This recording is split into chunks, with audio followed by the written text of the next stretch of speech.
কি লেখা আছে ব্ল্যাকবোর্ডে? নেগেটিভ এজেটসে। ঠিক আছে, আমরা সবসময় কিন্তু পজিটিভ কথা বলি না। ঠিক আছে, আমরা আমাদের কথার অনেক কিছু নেগেটিভ, অনেক কিছু সবসময় নেগেটিভ বলার অর্থে বলা হয়, অনেক কিছু আবার সবসময় এক্সপ্লেইন করার অর্থে ব্যবহার করা হয়।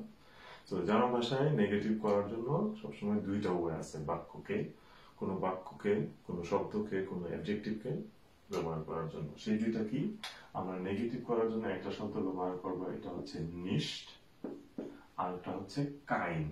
ঠিক আছে, এই কাইন্ডটাকে আবার নেগেটিভ আর্টিকেলও বলা হয়। ঠিক আছে, এখন আসি এই নিশ্ট আর কাইনের ব্যবহার কি, কোথায় আমাদেরকে কোথায় কোনটার ব্যবহার সেটা আগে বুঝতে হবে, আদারওয়াইজ আমরা বাক্যে একটা ভুল ব্যবহার করব। ঠিক আছে, সো নিশ্ট আসবে হচ্ছে যখন আমি কোনো ভার্ব অথবা কোনো অ্যাডজেক্টিভকে, আমি যদি কোনো ভার্বকে না বোধক করতে চাই, ঠিক আছে, আমরা একটা নেক্সট ভিডিওতে এটার উদাহরণ করব, তখন হচ্ছে আমরা সেটা নিয়ে আরো ডিটেইলস কথা বলবো। তখন আমার এই নিশ্চটা দরকার। আমি যদি কোনো অ্যাডজেক্টিভকে, ঠিক আছে, যেমন এখানে যদি আমি এখন ভার্বের ক্ষেত্রে বলি যে আমি খেলি, স্পিলে, আমি খেলি না, স্পিলে নিশ্ট।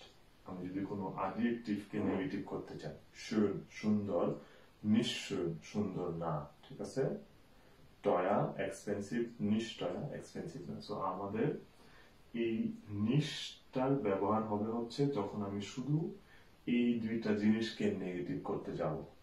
ওকে, পজিশনটা কোথায় হবে? আগে না পরে, ভার্বের আগে না পরে, অ্যাডজেক্টিভের আগে না পরে, নোমেনের আগে না পরে, সেটা আমরা হচ্ছে উদাহরণ বাক্যতে দেখবো। ঠিক আছে, তারপরে এখানে কি আসে?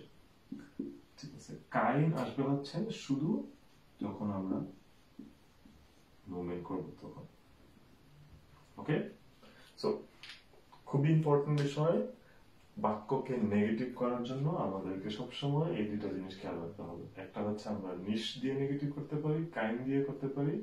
নিশ হচ্ছে আমরা যখন কোনো ভার্বকে নেগেটিভ করব তখন, নিশ হচ্ছে আমরা যখন কোনো অ্যাডজেক্টিভকে নেগেটিভ করব তখন, আর নোমেনের ক্ষেত্রে আমরা সব সময় এই কাইন্ডটা নেব। সো উদাহরণ বাক্য আসতেছে পরের ভিডিওতে। ভিelen Dank।